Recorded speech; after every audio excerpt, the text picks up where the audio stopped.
சிங்கம் போல சினம் கொண்டு கடுமையாக இங்கு விஸ்வாமித்திரராக நடிக்க வருகை தந்துள்ள அன்பு சகோதரர் கீழமாளிகையைச் சேர்ந்த ரஜினிகாந்த் அவர்களுக்கு இந்த பூ மாலையை புகழ் ஆரமாக சூட்டுகின்றோம்.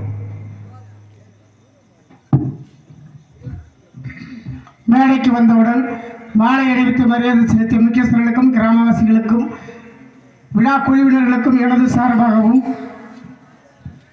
அண்ணன் சாமநாதன் அவர்களின் சார்பாகவும் எங்களது அரியலூர் மாவட்டம் தலத்திரு சங்கரதாஸ் சுவாமி நாடக நடிகர்கள் சங்கம் சார்பாகவும் நன்றி நன்றி என்ற வணக்கம்.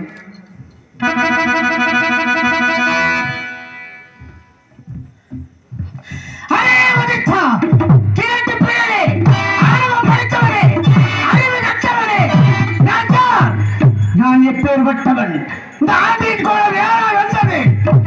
இந்த விஸ்வாமித்திரன் என்ற பெயர் நாமம் எனக்கு எப்போது யாரால் கொடுக்கப்பட்டது?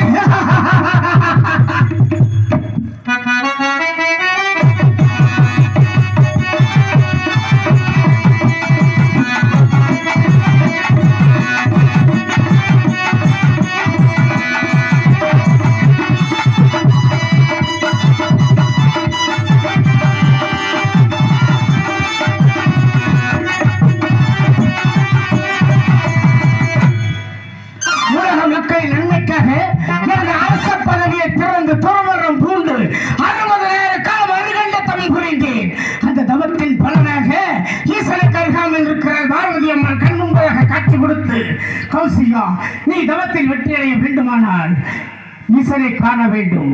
ஈசனை காண வேண்டுமானால் ஏகாம்பரேஸ்வரர் ஆலயத்திற்கு பஞ்சமுக விளக்கேற்ற வேண்டும் என்று தெரிவித்தார்கள். அதேபோல் ஏகாம்பரேஸ்வரர் ஆலயம் சென்று பஞ்சமுக விளக்கு தீபம் ஏற்றி தவம் புரிந்து ஈசன் காட்சி கொடுத்தார்.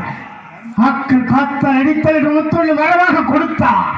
அந்த வரத்தை பெற்ற நான் காடுமலை வனமண்டலம் தாண்டி புறப்பட்டேன் எனது நாட்டிற்கு.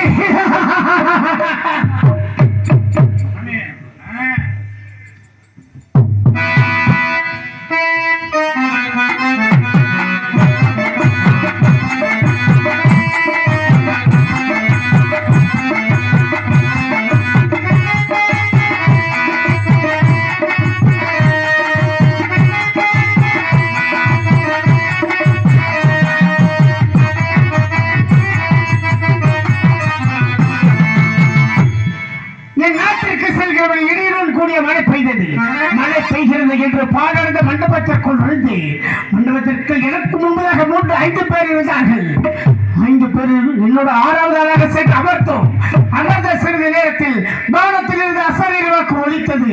மண்டபத்திற்குள் 6 பேர் இருக்கிறீர்கள், யாரேனும் ஒருவர் வெளியில் வந்து உயிர் தியாகம் செய்ய வேண்டும், நேரமாக கொடுக்க வேண்டும் என்று அசரீர் வாக்கு ஒலித்த வண்ணமாக இருந்தது. அந்த வயதான தந்தையிடம் தெரிவித்தார், எனக்கு வயதாகிவிட்டது, நான் சென்று என் உயிரை தியாகம் செய்கிறேன் என்று. இதை கேட்ட அந்த தாயானவள், நாதா, நான் சென்று என் உயிரை தியாகம் செய்கிறேன், எனக்கு முன்பாக நீங்கள் உயிர் தியாகம் செய்தால் உங்களுக்கு பிறகு நான் இறக்குவேன். அப்பொழுது கண்ணமனை எழுந்த காரிகை வருகிறாள், இவை நரகத்தை தள்ளுவிடுவார்கள், நான் சென்று என் உயிரை தியாகம் செய்கிறேன் என்று சொன்னான். இதை கேட்ட மகனானவன் எழுந்து, தாயே, தந்தையே, வயதான காலத்தில் உங்களை காப்பாற்றுவதனை மகளுடைய கடமை, நான் சென்று என் உயிரை தியாகம் செய்கிறேன் என்று சொன்னான். இதை கேட்ட அந்த தாயும் தந்தையும் எழுந்து, மகனே, நீ சென்று உன் உயிரை தியாகம் செய்து விட்டால் உனக்கு பிறகு நாங்கள் இருவரும் இறக்குவோம். அப்பொழுது எங்களுக்கு குடம் உழைப்பது யார், கொள்ளை வைப்பது யார்? நாங்கள் அன்று அனாதையாகி விடுவோம் அல்லவா? ஆகவே நீ சென்று உன் உயிரை தியாகம் செய்ய வேண்டாம் என்று சொன்னார்கள். இதை கேட்ட மருமகள் இருந்து, நான் சென்று என் உயிரை தியாகம் செய்கிறேன், இந்த குழந்தை நீங்கள் வளர்த்துக் கொள்ளுங்கள் என்று தெரிவித்தார்.